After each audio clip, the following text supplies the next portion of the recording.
All right, here is our agenda for this evening. I just wanted to update you guys with some assignment information. In my section, research summaries 1, 2, and 3 have been graded and feedback and scores have been posted. Quizzes 1 and 2 are graded and feedback and scores have posted for that. Also, there were 3 individuals who submitted quiz 2 after I graded everything, and their feedback it's in the middle of being processed. I just checked on that right before coming to Zoom. There are some questions in there that I did want to share with you, one in terms of why you may have lost certain points. I did try to provide that information to you embedded in the feedback for each question. So this is really important. On those quizzes, like the ones you've taken in quiz 1 and quiz 2, you can go back and look at each question and see if they are there and appropriate. Don't just look at your score and say, oh, I got that one right, I don't need to check the question. There are several instances where some individuals are not muted. Okay, I think we're all muted. All right, there are several instances where you may have gotten full points for a response, but I did provide you some additional feedback. So please look at those comments that are embedded in each of the responses.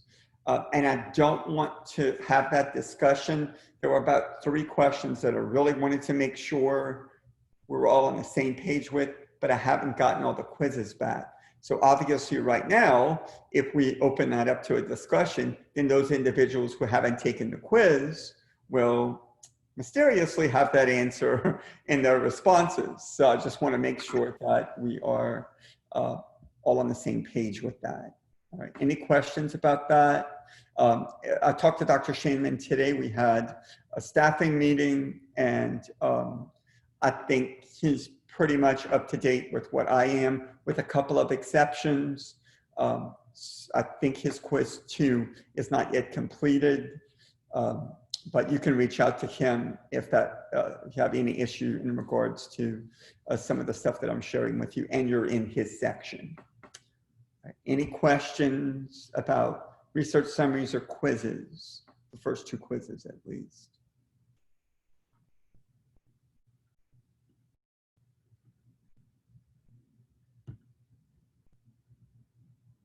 All right, if you think of one, just chime in.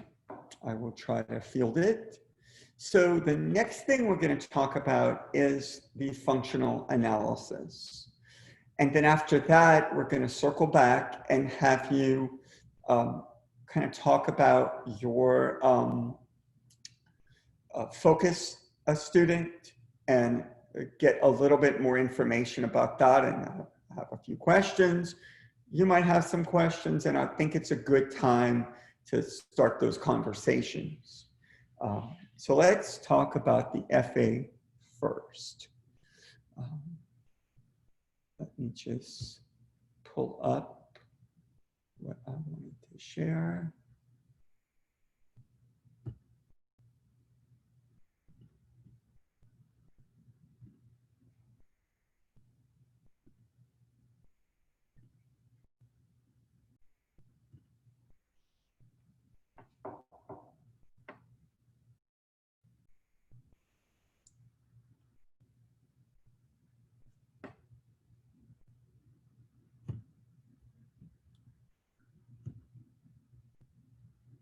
Why does everything take long?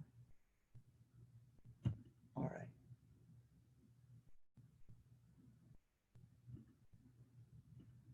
Okay, now I got something. All right. So first of all, I think that a lot of people, both in the field of behavior analysis and outside the field, start getting FBA and FAs confused from the get-go. And then that leads to kind of this misunderstanding of many concepts associated to both. And I probably have colleagues of mine that I respect very well that may have a completely different way of explaining those differences. However, from my perspective, I've spent a vast number of years in my career doing FBAs and FAs, and I think that there's value to both. However, I think it's quite important to understand what one will give you and what one will not, and what are the advantages and disadvantages to both. So I'm talking about them as two different things right now, and I'm kind of going to shift from that to try to get us all on the same page. So the functional behavior assessment process does incorporate a functional analysis of behavior, but it also incorporates other things. And in previous classes, we've talked about indirect assessments. So those are surveys, questionnaires, things you fill out. You can even do these online, and it's going to generate a hypothesis for you. You take that and add direct observation to that. You could generate ABC data, scatter plots, running record of what's occurred. It's more authentic because it incorporates actual behavioral data. You have dimensions of behavior and ways to count within the umbrella of those dimensions. And so it kind of takes the indirect assessment and it adds another level of accuracy, sophistication, robustness, maybe a little bit of science on top of all of that.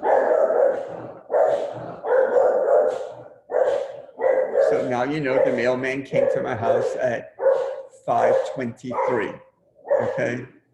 That's what that means. All right, so indirect assessments are important. They kind of allow you to get the feeling of what people are doing and thinking, or at least what they say they're doing, right? It's information, maybe about a snapshot in time.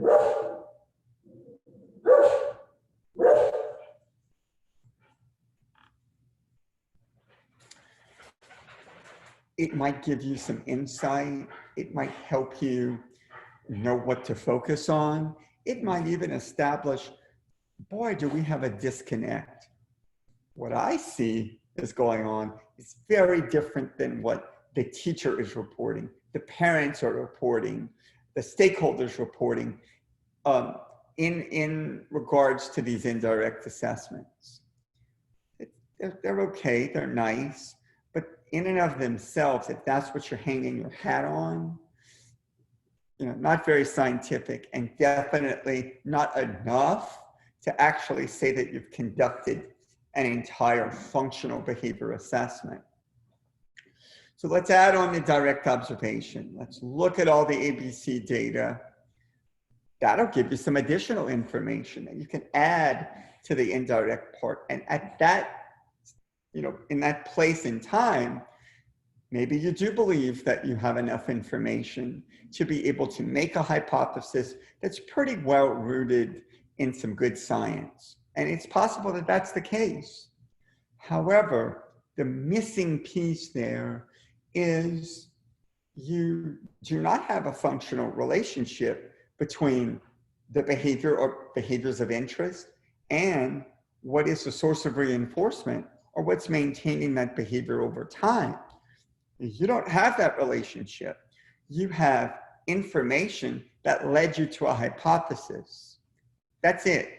So it's important to understand what those restrictions are with everything in the FBA continuum without the functional analysis. Now, if you are in a public school setting and you hear the word FBA, they are only doing what's on the first and second level of this pyramid. That is it. In some cases, how much they do in the middle part of the pyramid is probably not as much as what you need to do. So what point am I making here? Why am I even showing this? Am I trying to discredit what's going on in schools? Well, of course not. That's not helpful. But it's important for you as a professional to understand those limitations and to understand what's the source of reinforcement for the professionals in schools. And a lot of times it has to do with getting things done in a timely manner.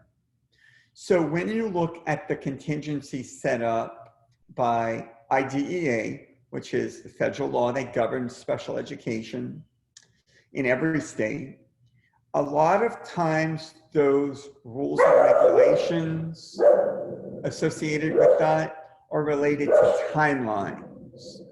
You have to have this done within 30 days. The IEP is out of timeline. You have to have this done within 45 days. When you do this, this starts the clock. When you do that, that stops the clock. And so a lot of times there's some punishment procedures that are associated with not meeting the timelines. So then in order to avoid them, you meet those timelines based on negative reinforcement, okay?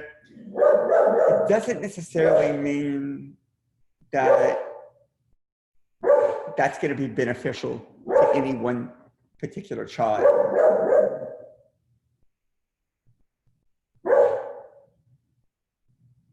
Or Hall. That was my disapproval. If the mailman would be faster, instead of moving at a glacial pace,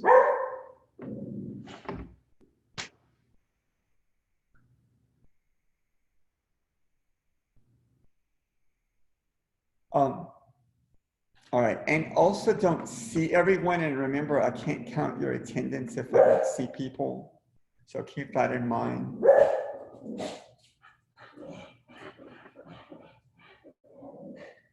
So I think it's important to understand the contingencies that are in place for all the players here, all right?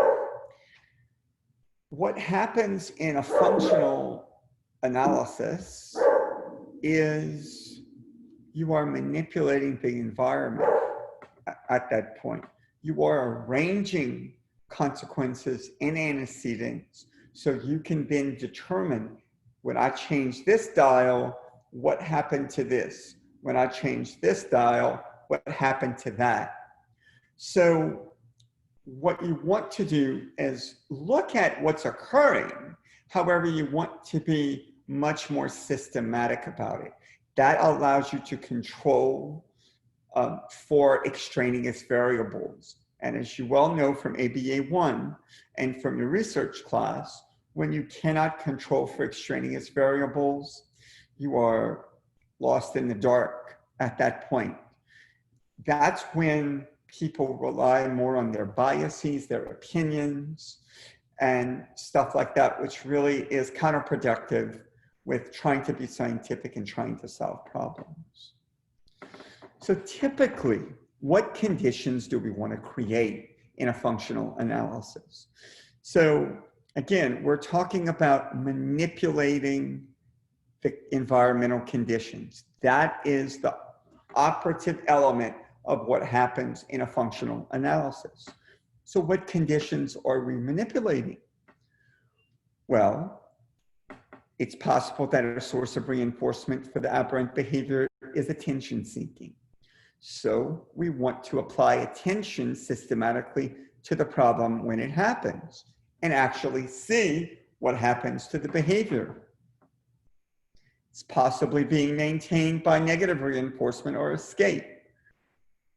Therefore, we want to create a situation where the behavior may occur and subsequently apply an escape contingency for that, allowing escape to occur. We want to let the child exist in an alone condition to determine whether we have possibly some automatic reinforcement going here. And then we want a control condition where there's some something in the environment to entice them and determine what's occurring there. So what it allows us to do is systematically analyze each potential source of reinforcement and then determine, is there a propensity for the behavior to occur under those conditions? And so think of it as alternating treatment, multi-element design, something along those lines that allows you to isolate those variables, where when you just have an indirect assessment and direct observations, it's not allowing you to manipulate the environment at all. So again, it goes back to one of the differences. All right, so now we have some data, okay? What do those data tell us? So in this particular graph, we have data points based on source of reinforcement that are illustrated with different types of data. So we have square, circle, diamond, triangle. And each of those represent a different type of reinforcement condition or environmental condition. So if you look at this, and this one's depicted much like alternating treatments design, you'll see that under free play, escape, and alone conditions, things are very similar. We don't really see a whole lot of appreciable differentiation in the responses. But under contingent attention, that particular set of responses would be completely separated with no overlap between the other conditions.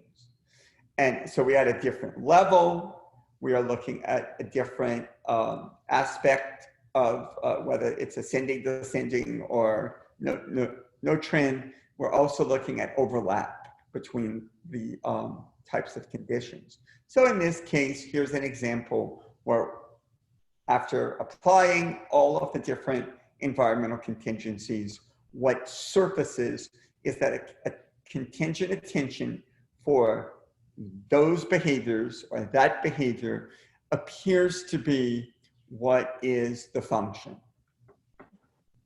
Any questions up to this point?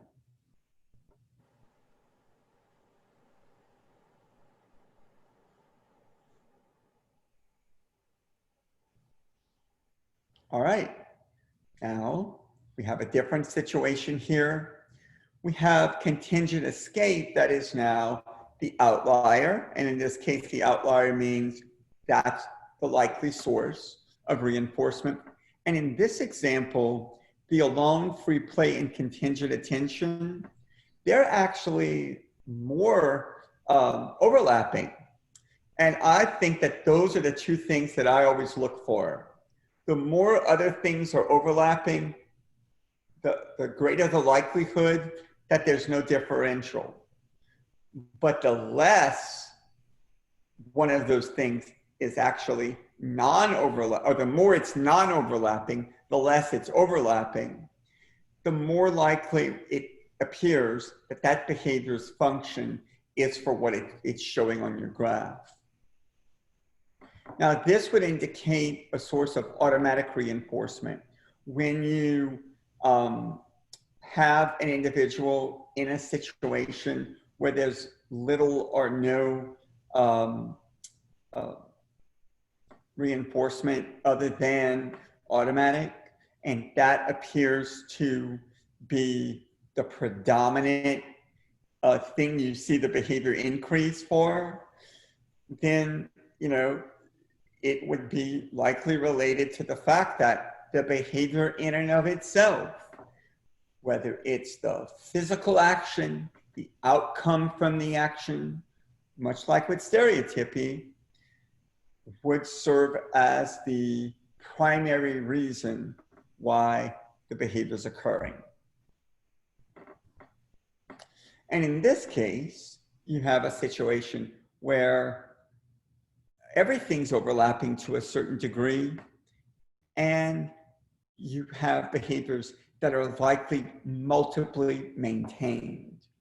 And the reason I'm saying they're multiply maintained is because you are getting the behaviors to show up on the graph. That's not the issue. It doesn't look like this. So if a loan would be at the very bottom, it's not, even though they're all overlapping, it's not multiply maintained because there's no behaviors that are actually being maintained, or there are no behaviors that are related to what you're measuring that are being maintained by any of these pieces. In this case, we have a situation where behaviors are being maintained, but it looks like they're multiply maintained. So could be possible when this is the case that you have excess stereotypy because stereotypy typically is based on the matching law, is easier to emit than it is to emit a behavior contingent upon getting reinforced. So that's something, the response effort for stereotypy is typically less, contacts reinforcement automatically. So generally speaking, when you see a clustering of things like this, either it's maintained by all of them, or it's really the automatic reinforcement that's ruling the roost. So with that said, there are some advantages to an FA. It is the only thing that you can do that will demonstrate a clear functional relationship between the environmental contingency and the problem behavior. It is considered the platinum standard in the field of behavior analysis. That's why it's important that you learn it. And it does probably empower you to have a better standing chance of providing an effective intervention package for that individual, because you're more than likely to have honed in on what's maintaining that behavior over time. So those are the advantages. There are some limitations or disadvantages. The one that always surfaces for me is if you are providing a potential source of reinforcement for a behavior, you may actually temporarily strengthen that behavior by providing attention, access to tangibles, or so on. It then may result in that behavior acquiring new functions. That's why you have people like Greg Hanley that I directed some of you towards in your research summaries. He's done a wonderful job of establishing what's called a brief functional analysis. And he and other researchers. And what they found is that when they compare the results of a brief functional analysis to a full-fledged functional analysis, which is still doing the same things, you're just doing it briefly and more rapidly, the results are kind of similar. You don't get results that are different enough to actually make a difference. I think the other thing that you do want to consider is that sometimes with extremely aberrant behavior, self-injurious behavior, and so on, you might not be able to let it ride for that long. Or if the behavior doesn't occur that often, you might not be able to generate enough data to even have a standing chance of evoking enough behavior to attach it to a source of reinforcement. Depending on where you conduct the FA, if you do it in a room that nothing else exists and the only thing you are doing is adding your antecedents and consequences and taking them out, that could lead to a picture that's just not realistic. And you have to be well versed in how to do this. You guys that are in the ethics class know that we talk about scope of competence a lot. you got to practice this. You have to research it. You have to be educated on it, and you have to practice it. So you need some professional expertise, and it takes time and effort. So, you know, what outweighs, you know, one thing, and how do you make those types of decisions? That's where professional judgment really comes into play. And I can tell you that early on, I did a lot of FAs because I was kind of forced to. Over time, I think probably 50-50 with cases that I really need to be working on firsthand. And those decisions are made by the very considerations that are posted out here.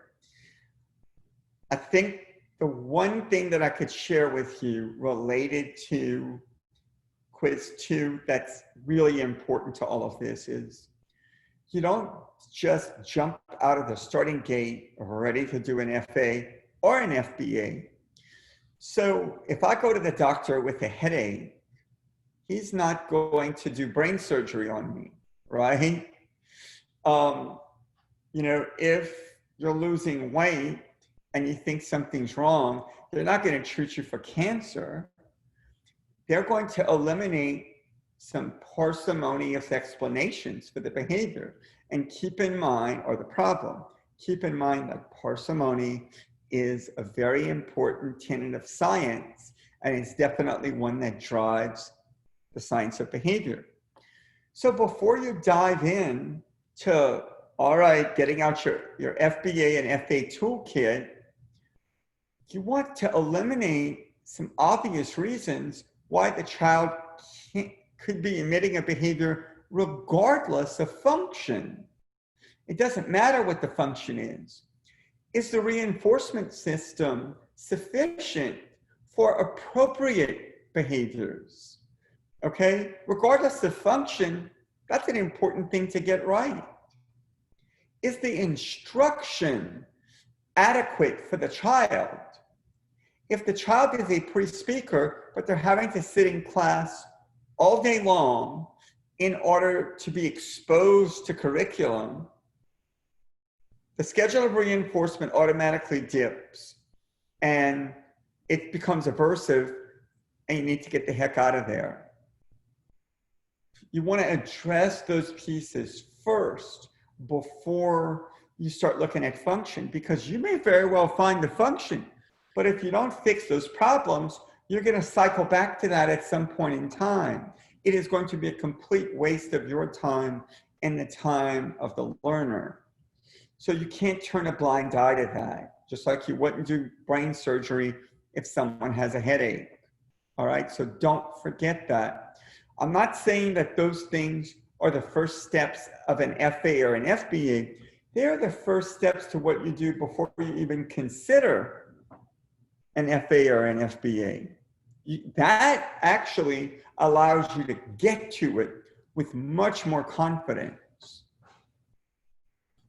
All right, any questions about what we've covered up to this point?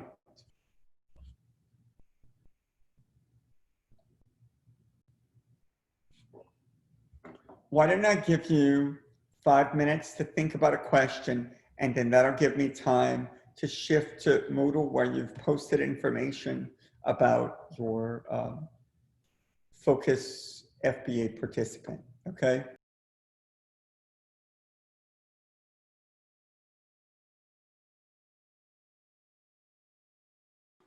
I have a quick question, if that's okay. Okay. I just wanted to clarify. So we're doing the FBA and the FA, or are we doing a brief FA?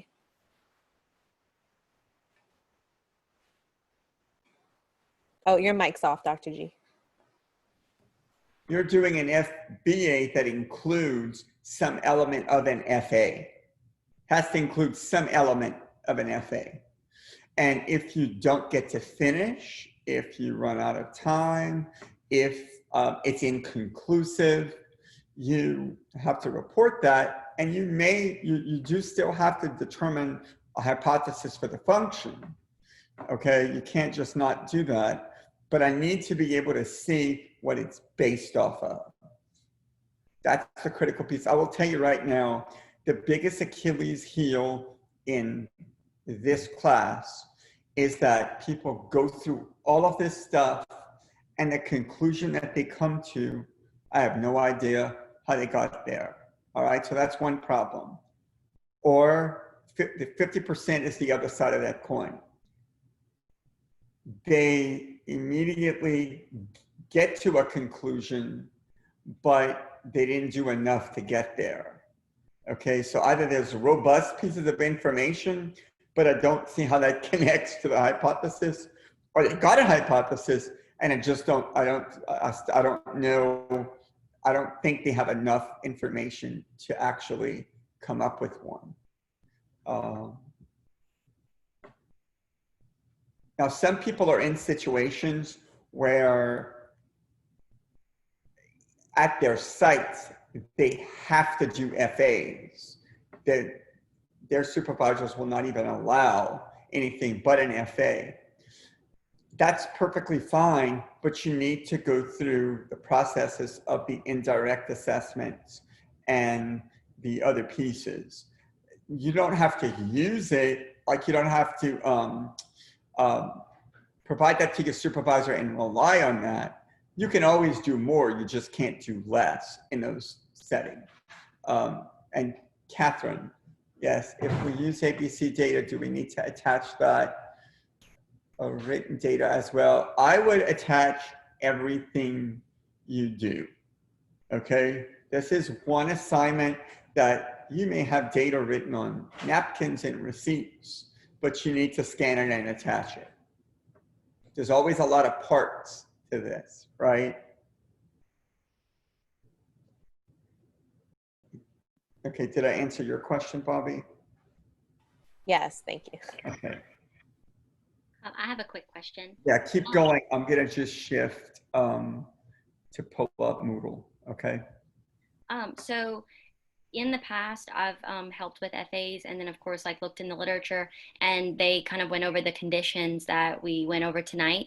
But in certain situations where, you know, you may feel it's necessary to add a condition, I did the research summary that I did went, they actually added a condition to address whether or not the behavior was maintained by the interruption of a rigid pattern of behavior. How would you go about like adding that condition, writing like what that condition is going to look like? So just so you know, that is an antecedent type of strategy. That's Okay. not a source of reinforcement strategy. All Right. right. Okay. What you're doing is not the contingency of reinforcement. you can put that in all of the, and when you're doing an FA, what you would do in that aspect is, I think you would do that in every condition and then have the different reinforcement contingencies apply. Okay, so have that antecedent change, but still do the escape, the contingent escape, contingent attention alone in play. I think that you see what I'm saying? So you have the same antecedent condition throughout, and then you have different sources of reinforcement for each one. Okay, thank you. I'd never seen that before, and it fit my situation really well. I just wanted to make sure that I went about that correctly. Just remember that ultimately, whatever you do, and you could bring in several different conditions of your FA, but the idea, what you're having to determine is what is the source of reinforcement. Right. That's what an FA does. That is so it wouldn't make sense if you'd say the source of reinforcement is interrupting a restrictive or repetitive routine, right? How would that be the source of reinforcement? It might evoke it, okay? And then if that behavior functions for that individual to get the restrictive and repetitive routine back on track again, then there's your source of reinforcement. You see what I'm saying? Yes, sir. Okay. It's like, I get this a lot also, denied access. The source of reinforcement or the function of the behavior is denied access. That is an antecedent issue. that's not a source of reinforcement issue. You wouldn't see the behavior with denied access if that behavior doesn't function to get access. Correct. Whatever behavior functions to get access is what you're going to see when you deny access. So I'm going to apply that rule to the rule that you recommended. Okay. Okay. Now, what you can do, Maddie, is run the FA without denied access as an antecedent with all of the reinforcement contingencies, then run it with it. Okay, so do all of the conditions with the antecedent change, and then all of the conditions. And that's why a brief functional analysis might work really great here. Okay. Okay. Then you're going to be able to see, you know what's evoking it, but what we have to look for is there any differential in what maintains it? Right, and if it's multiply or not. Yeah, yeah. All right, that sounds like a really good idea. Thank you. Okay. All right, those were very good questions. You have any more?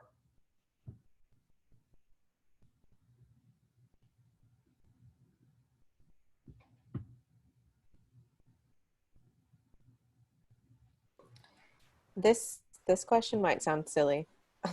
Okay. What is the timeline? The FBA is completed in one session.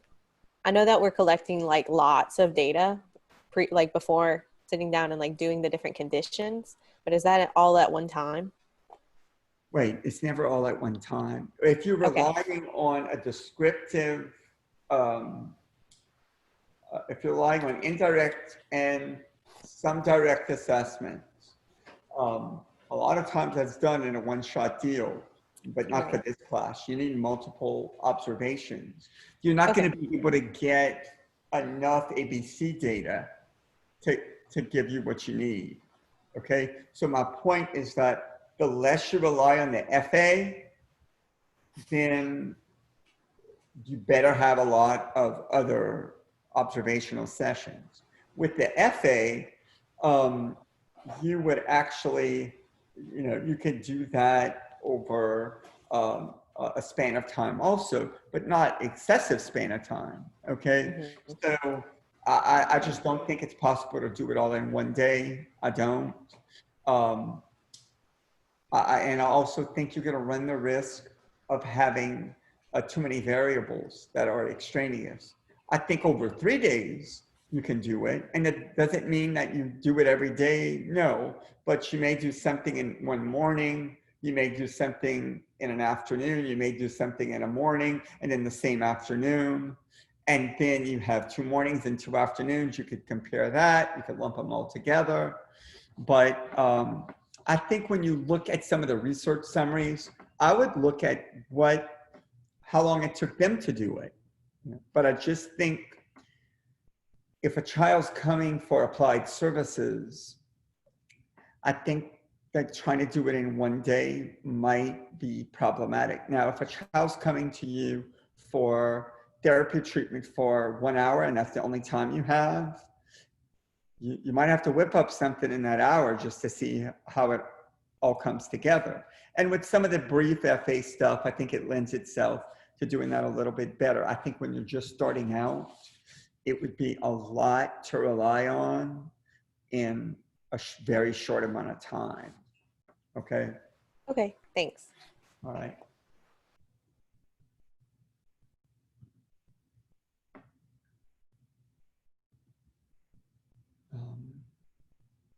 I have no idea why my Moodle has gone away.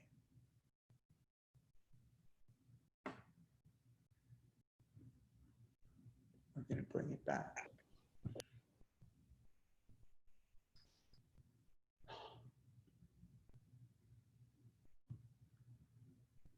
All right, so we're going to shift right now and we're going to use the rest of our time talking about our focus kids. And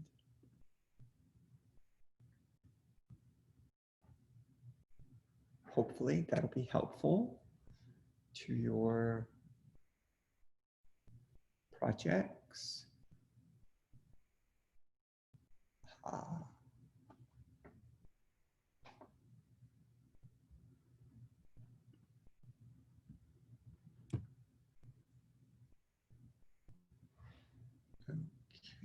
here we go. Focus student. All right, we're going to start with Megan Frost. So her client is a 4-year-old female. She has all of the preverbal foundational cusp. Wow. Emits echoics in mans, in tax, with one autoclitic. That's good specific information. Pink balloon, I got that, clear to me. Does not have a listener repertoire. So that is interesting to me because the listener repertoire would typically need to be established for the tact function to be present, right? Because the source of reinforcement for the tact is delivering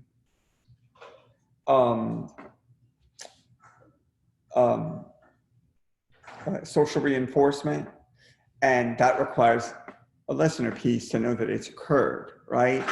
So I think that's interesting. A lot of times that listener behavior does develop first. I think some would argue that speaker behavior does. I would say that functional speaker behavior probably doesn't. You need the listener piece to mediate that. So there's a little bit of a discrepancy there that I want to be able to dive into a little bit further. You're going to interview with the parent, and she's looking at tantrum behavior that includes saying no, so vocal refusals, don't want it, spinning head in circles. I would love to see that. I'm not sure I'm envisioning what really happens, but throwing self to ground, flailing arms, and crying. So one thing, and I think this came up in a few other submissions, I would be careful about including vocal refusals and other types of behaviors, or vocal behavior and other types of behaviors, only because I think it's pretty evident that those may actually function very differently to start off with. And it just can become very complicated. Clearly what you want to do is focus on the more narrow scope of behaviors that are easier to collect data on, more pressing, maybe a priority need for the child, behaviors that are kind of gateway behaviors that if you address this problem, other things will come into play. So I just want to be careful that your range of things that you're looking at is not too wide, okay?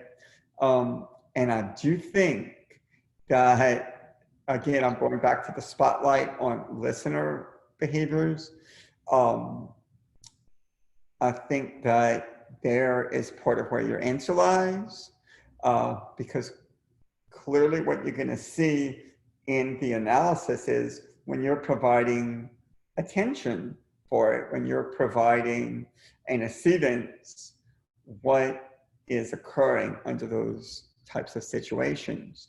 When the face starts to acquire reinforcing properties, it makes the listener repertoire a lot more pleasurable for the individual.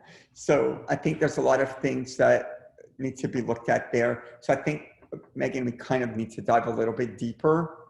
That doesn't mean you stop anything that you're doing, but that may actually hold some answers. Do you have any questions for me, Megan? No. Well, so after you conduct the FBA, say that like you take ABC data and a lot of the consequences are escape from demand or either access to something. So you think it's serving like two functions. For the FA, um, could you just alternate between the conditions that you're hypothesizing that it's functioning for, or does it have to be like all four of the? You need the other phases, Megan, because it's just like a multiple baseline design. Well, it's not a multiple baseline design, but the rationale is the same. You need to be able to see a difference between one and the other. So you want to see certain things get suppressed and certain things get elevated. That, I think, is probably pretty critical. You're not going to be able to have a functional relationship, and you won't have a functional analysis for sure, because you're going to only have what you think is the source of reinforcement. And if you're right, then there's no contrast with the other things. You're looking for the differential, okay?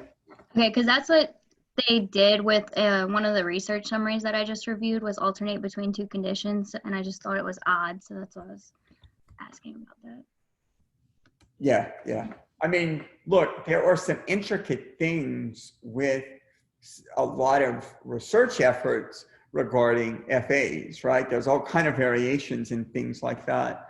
That doesn't necessarily mean that you need to replicate that when you're first learning how to do some of this stuff, because it's like when you guys do articles that are older, and I always kind of respond, it's good to look at the principle in the most pristine light to start off with, because that gives you an understanding of the principle from the purest sense. Then once you get that, you can start looking at other things.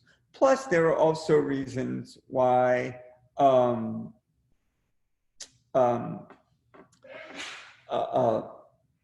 you know, people make decisions, you know, for a variety of things, safety, those types of things, resources, not having enough personnel, all of those things. And if any of those impact you, then you need to articulate that. One of the things that I'll look for in your project is, have you just taken it upon yourself to change something, and I see absolutely no rationale for that change? Okay, so that's really important to consider also.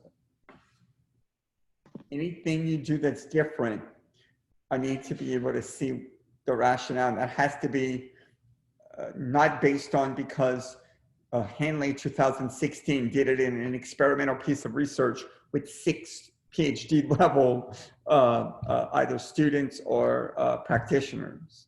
Okay. Okay. All right.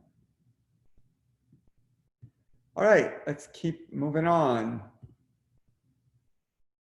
Let's go to Bobby Freeman.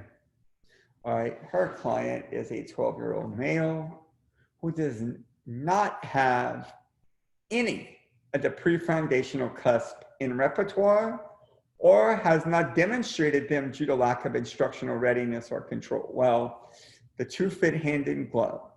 We have been collecting ABC data with caregivers throughout COVID, and he began full-time services in mid-August. The analysis of the ABC data at home and clinic, analysis of ABC data at home and clinic and interval recording in the clinic has revealed very little correlation between time of day, day of week, activity, setting, and tantrum. So, Bobby, that's a really good statement that you made. And I think that one of the things that get people in trouble as behavior analysts is they try to insert some value-laden statements. And so you just stated the facts here, and I think that's really important. I had a conversation about this with a few people previously, and that is really an important skill that I think is hard to teach yourself. So I think that's really good that you were able to just put the facts on the table. Now, a lot of times, see, that's all you're collecting with ABC data. All right, and that's what you're looking for, correlations. That's the buzzword. There is no functional relation that can be had with ABC data, right? So I'm really glad you used that. That is why you would go to an FA. And I think that, you see, if you would have had some clear-cut evidence, that could be a reason why you might not need to. Okay, you're going to see that happening as you get further in your career. In addition, Bobby mentioned that the precursor to tantrum behaviors has been clearly identified. So meaning that before, and I'm assuming that, I didn't say this, I didn't see it listed in here, but the behaviors associated with tantruming are what you're collecting the data on. So, but what she's saying is when she hears him grunt, when she hears him scream, hit objects lightly, and kicking, I think you're telling me you're not calling that a tantrum, but you are calling those precursor behaviors. Some might have a different definition, that when that starts, the tantrum starts. Basically, here's what I want to know. And this is something that I've taught myself to do from the get-go. Is every occurrence of the tantrum associated with one of those behaviors to start off with?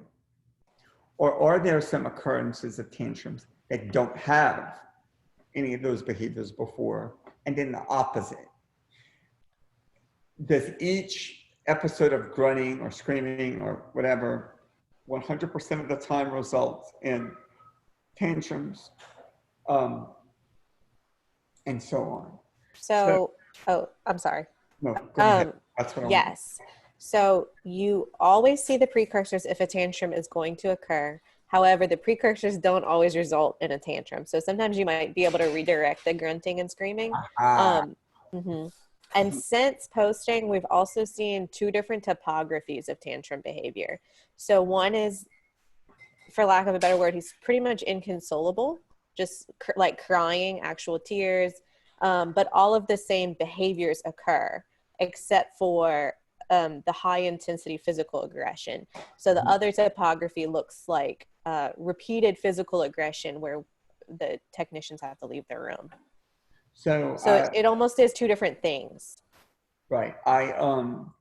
You got me to perk up when you used the term inconsolable, because obviously one of the things that we need to make sure is that we're not necessarily providing consolable responses unless that's what you want to see.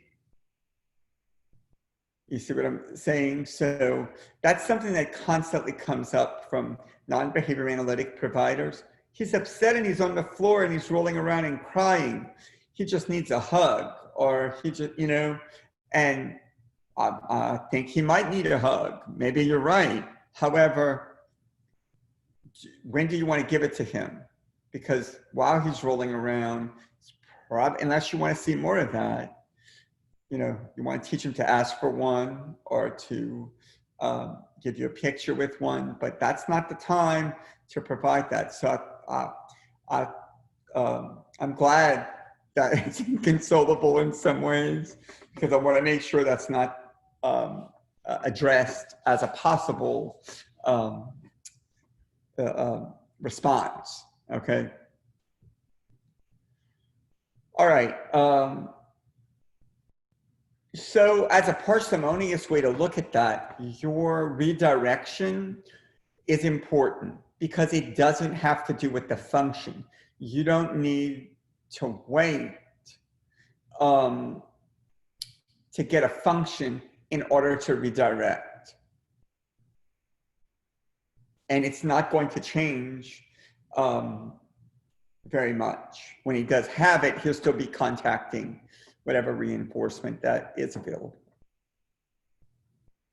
Okay, thanks. I really like how you have the intensity scaling here. So I don't think we got to that. And you were kind of talking about it a little bit, but I think identifying magnitude, another dimension of behavior by those levels, really could be quite important. You know, for a child that emits those different kind of distinguishable fractures of different types of tantrum events. Okay. Thank you. All right. Okay.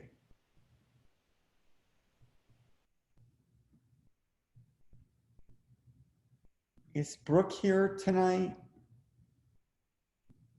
Oh, Brooke Romley. I'm sorry, not Brooke Zia. I'm just going in reverse order of the posting. Yeah, I didn't think so, but I just wanted to. All right. Is Veronica here? I'm going to assume she's not here. And now we have Brooke Zia. So now Brooke Zia gets back to you anyway. All right. So Brooke is considering a 14-year-old male. He's mastered some speaker and listener verbal behavior cusp. I don't want to dance around that, but I'm always not sure if mastered is the right word to look at a behavioral cusp, because we're not teaching a cusp, we're inducing it. So it's possible that they met criterion on it, but mastered typically means that we've taught something and they've mastered it under our instructional delivery. Needs more training with man's syntax. Okay, got that. So I'd be curious to see what speaker and listener verbal behavioral cusp are checked off the pie charts. Articulation skills with speech therapy once a week. So when you're working on articulation, there has to be a uniform acceptance of what is an acceptable response and what's not an acceptable response. And the best way to get that is to videotape to where you can hear and see what's going on, and using that to set the standard of what you're going to reinforce and what you're going to require a do-over for. You do have to be a little careful, because if he's also struggling with some speaker components and you up the ante too much with what you're holding him to with articulation, you could end up turning some functional verbal operants, you could put them into extinction because they're just not contacting reinforcement the same way. So it's tricky with that. And that's something that usually needs to be ironed out across supervisors and other service providers. And that in and of itself could be an antecedent event that's related to some problems, then of which he's contacted reinforcement for those. All right, pre-verbal cusp are in repertoire, that's good to know. Has some reinforcers, that's good. Aggressive behaviors, what you're targeting, hitting, kicking, throwing objects, biting, sounds a lot like Bobby's kiddo, but it sounds like you're targeting the instances of these rather than packaging them as a tantrum, and that's perfectly fine. Usually a little bit easier to deal with also. Behavior tends to happen when giving the reinforcer back. So you've identified a potential antecedent event. So it's kind of like the Maddie situation. You might want to take a look at that. However, in this case, because of the situation, that may be an ethical consideration that you really have to, of course, you can't make that decision, but one that your supervisor, of course, will have to weigh out and make. So what you actually, this will be clean cut, Brooke. You'll be able to do attention,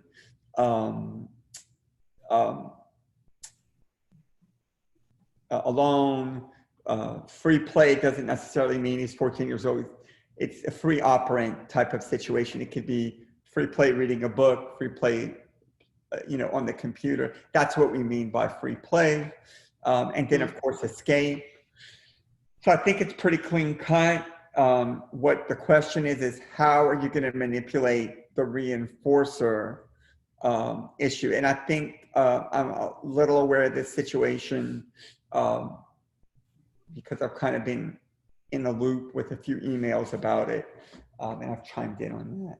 So I think it's pretty straightforward. Okay. Okay. Thank you. Any questions for me? Not at the moment, but if I do, can I just email you? Email, Okay. call, write, visit, smoke signals, whatever. Okay. All right. Catherine Jones, I thought she was here because she posted. I'm here. Oh, I see you, Catherine. Sorry about that. No worries. All right. So we have an 11-year-old. Demonstrates a large number of attacks, but low mans. So let me just ask this question. You'll have to answer it now, but what are the things that you want to determine with the low number of mans is it maintained by a what do you want type of antecedent? So not maintained by that, but is that the stimulus control that it's under? Meaning, in the teaching of the mans, were there a predominant number of impure mans that it was just a certain time to man, and I'm prompting it by asking, what do you want? And again, you know, just think about that because that's something in general, separate and apart from the FBA, that always kind of comes to mind. So your focus is non-compliance, and keep in mind that non-compliance in and of itself is not a behavior. It's really what they're doing instead of complying that becomes the behavior. You can obviously use that as a categorical type of component, but I would focus on something, the collection of behaviors that he's actually emitting rather than actually following the direction, okay? So you wrote in there, turn head away, protest by saying no, finished or something similar, will stand or sit in one place. Okay, excellent. I think those are things that you can measure, good. Again, the only thing I would be careful about is incorporating that vocal problem with the other problems. Not that it can't be done, that's not the issue. I just think it gets a little more complicated because someone's vocal behavior is very different from someone, all the same principles apply, but what you say and what you do are two different behaviors maintained by two different sets of contingencies. So you add that kind of to the mix and it gets a little challenging. When parents are in the room during this behavior, he will engage in property assault, self-interest, and cursing, yelling. So you're saying that they appear to be the SD for the behavior? They won't be like that. I guess they'll be the SD for those specific behaviors, but he'll be in like his non-compliance, and he'll be turning away, and then the moment parents walk into the room, he'll start engaging in additional behaviors. But we've noticed that if parents aren't around, he doesn't do that. He'll just sit there and turn his head away. Sure. So here's what you must know based on that is that would not be happening if either there is a different source of reinforcement for that behavior when he's with the parents, Yeah. or possibly, and I doubt this, your team's responding differently when the parents are present. So because you've changed, something in the environment has changed, and something different is occurring, simply means that under those conditions, that behavior's been contacted reinforcement somewhere. If it wouldn't, then you wouldn't see it. So in all likelihood, I'm thinking when the parents see this, they may respond very differently when you're not around or when your team's not around. But when, you know, unless there's something you see overtly already, maybe they're not responding differently, and that's how he's contacting reinforcement. But We do know that with his old company, when he had behaviors, parents would step in and they would take over the how to handle it, I guess, and the staff would kind of step away. So it would be more on the parent rather than on the staff. And so we just got him. He's kind of new to us, so we're trying to tell them not to step in. So we've noticed that when they're around, we Sure. think he does more, so that way they will step in. Sure. So in that case, my question would be, again, as an aside, in the case you described previously, where the parents trained to do the same thing that your staff was doing, because I'd hope to God that the parents just weren't left to their own volition to figure out what they do with him, and that, of course, can be problematic on a few levels. You also wrote, and I think this is really important, that you're about to embark on a functional analysis and you're unsure if the results are going to be conclusive because of these factors. That's a really good point. And that's what I want you to write towards. What you want to be able to see, inconclusive, a lot of times it just means we need more than one tactic, right? We may have to systematically apply that tactic, but it may just mean we need more than one. It doesn't mean that all is lost. It's when you do all of the different sources of reinforcement and you don't get any behavior. That's the problem, because then you're not actually able to have a starting point at that time. Okay. All right, moving right along, I think we'll be able to take one more. Miranda, I know I saw Miranda here. Yeah, I think I just passed her. Okay, yes, hi, Miranda. All right, Miranda, let's talk about your kiddo, 9-year-old, has a few diagnoses. He is in a place where he has joining of listener and speaker. So to me, that's pretty high functioning, and there's a lot of skills in that repertoire. Engages in conversational units with adult, but you do not see a whole lot of self-talk. That doesn't mean that he's not emitting self-talk, it just could be covert. He has low conversational volume due to his parents' complaint about behavior at home. Whoa, the whole reason why you're doing the analysis is to figure out what's maintaining it. So it's not necessarily due to the parents complaining about the behavior at home. That's not what's maintaining it. That might be a condition. Parents complain about the behavior at home. Are they complaining about low volume at home? Is that what you're trying to tell me? Yeah, they're complaining about they can't hear him when they try to talk to him. So it was a parental concern, and so that's what what made it surface on your side. Let me ask you this: in center, how's his conversational volume? It varies. What it looks like to me is that when he doesn't want to talk to someone, he speaks in a low volume as kind of like an escape mechanism. Mm-hmm.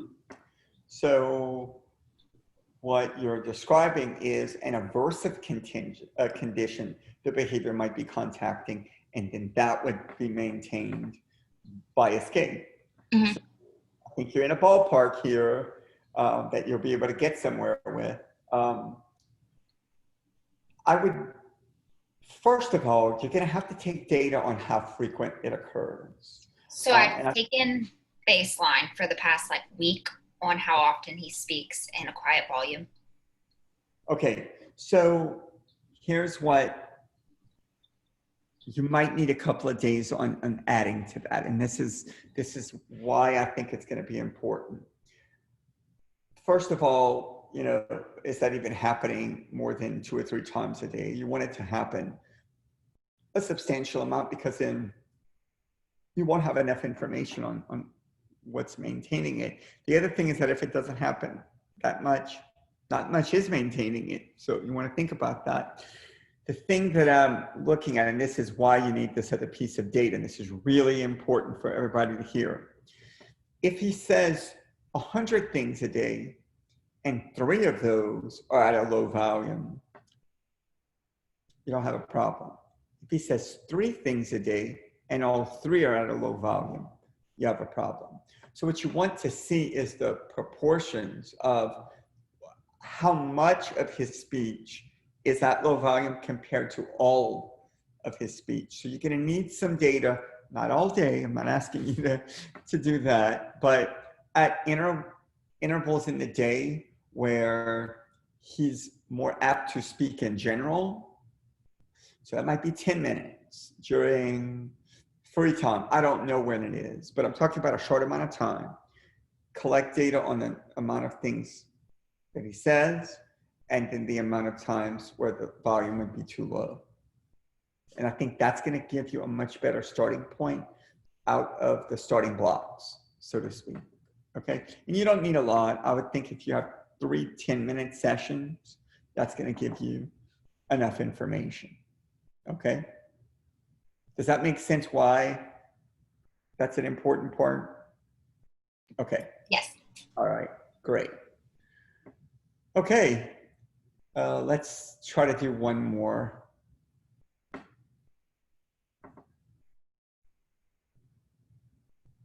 Is Kat around?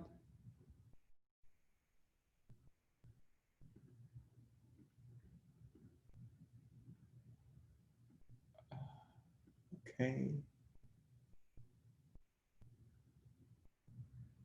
Alex?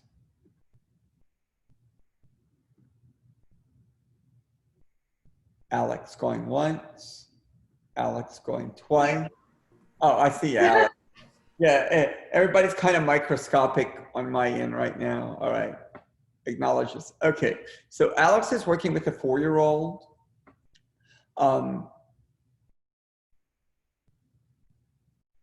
When I first read the description, it said I read 75 hours per day. And I was like, that's some intensive services, but 7.5 hours per day. All right. Level of verbal behavior is pre-joining of listener and speaker. All right. What about, I'm assuming that it's just right before that he has all of the listener cusp and those types of things. He has those, you have those pieces independently. You just haven't joined yet. Yes. Okay, all right, that clears some things up. Have some parroting, some echoic, some ending, tacting, transformation of motivating operations across mains and tags. Yep. Condition reinforcement for 2D and 3D. Faces, voices, CG. Wow, we have a very full repertoire here. He engages in object, peer, and therapist aggression. So that pretty much constitutes everything, right? She has a definition of aggression. Another observable measure of therapist aggression includes pulling the therapist's mask off.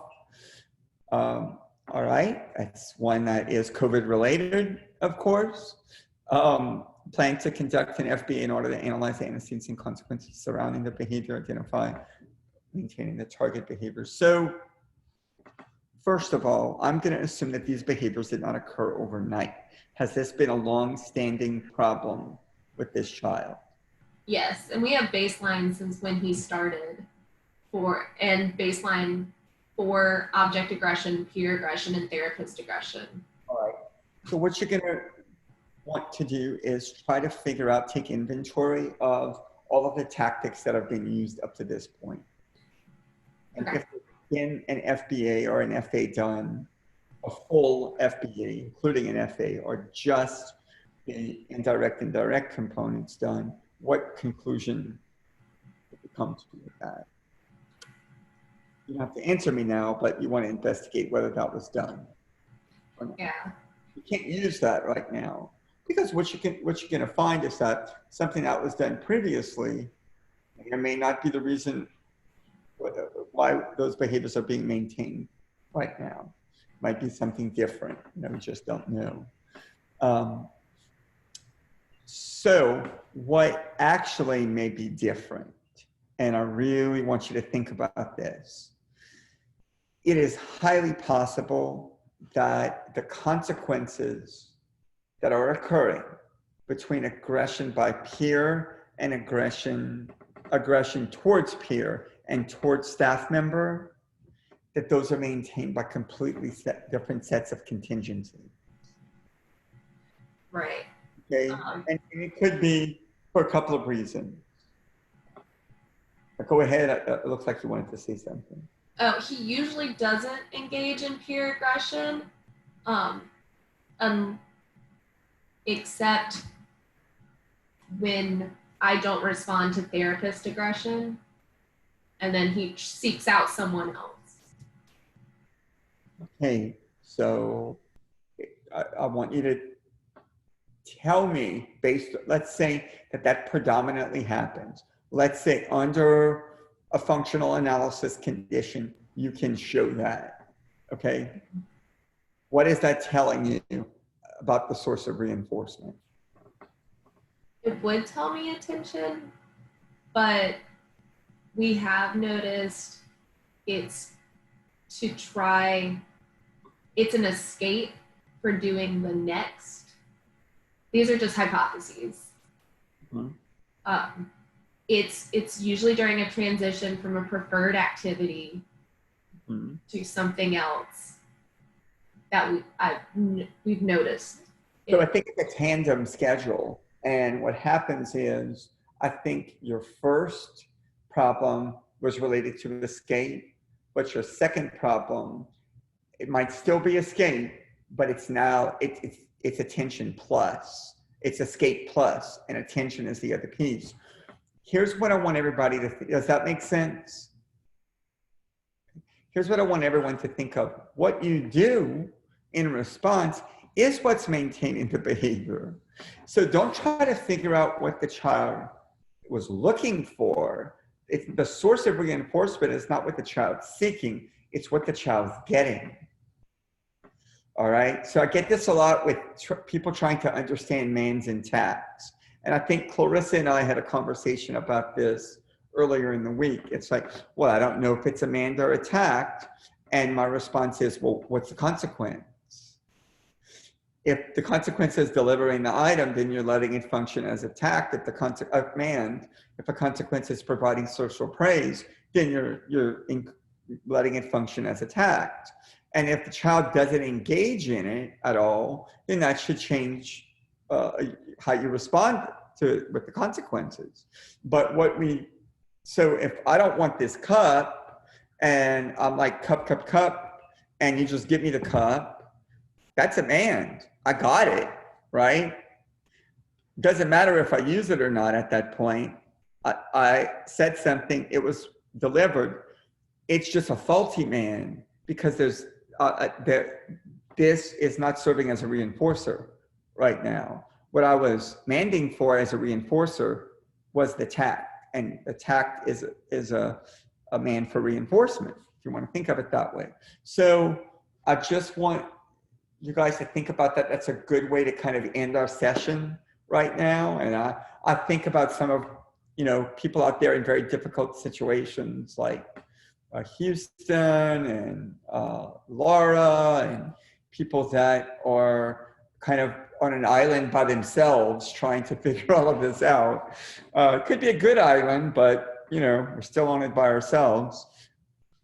A lot of times relying on your pupil appraisal staff to understand what I just said, because not all of them have the right training, education, and experience in behavior analysis, you're going to be left high and dry. And so what I want to teach you is, whatever the consequences are for the aberrant behavior, that is the source of reinforcement for the behavior. Whether that's the intention of the child or the staff, it's immaterial. It's what predominantly gets delivered as a consequence. All right. Okay, well, I hope that we had a little bit of everything here tonight, some specifics about your kids, some conceptual things. None of these are easy topics, so I hope that you got something out of our session this evening. And I will see you guys in 2 weeks. I noticed that Courtney posted that the rubric link on Moodle is not working. Correct. When you open it, it just says link not available. What section are you in? Oh, Derek's. Okay, so email him. I think I fixed the problem on my side. So I need people that are in my section to check it to see if it takes you somewhere. So I can tell him if I did the right thing to fix the problem. Okay.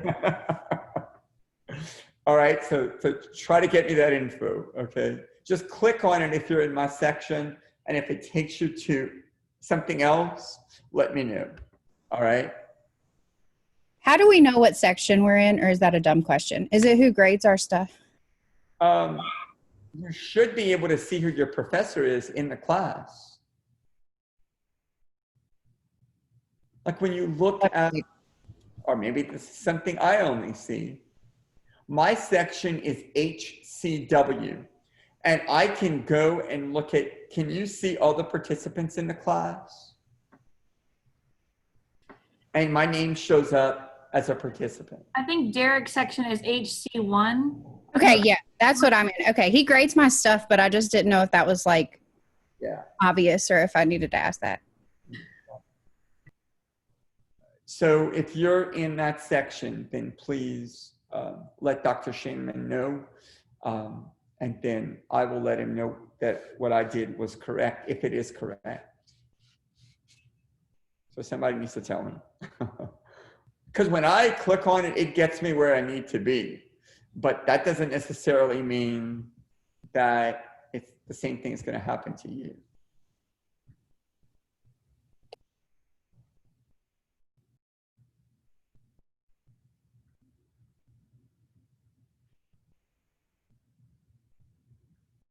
All right, I think we can go now. Goodbye, everyone. Stay safe. I think we dodged another bullet.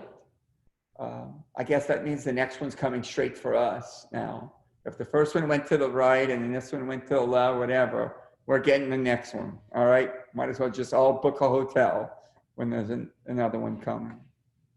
All right, well, it was good to quote unquote see everybody. It's the only interaction I have with people. So this is good. I'll talk to you later.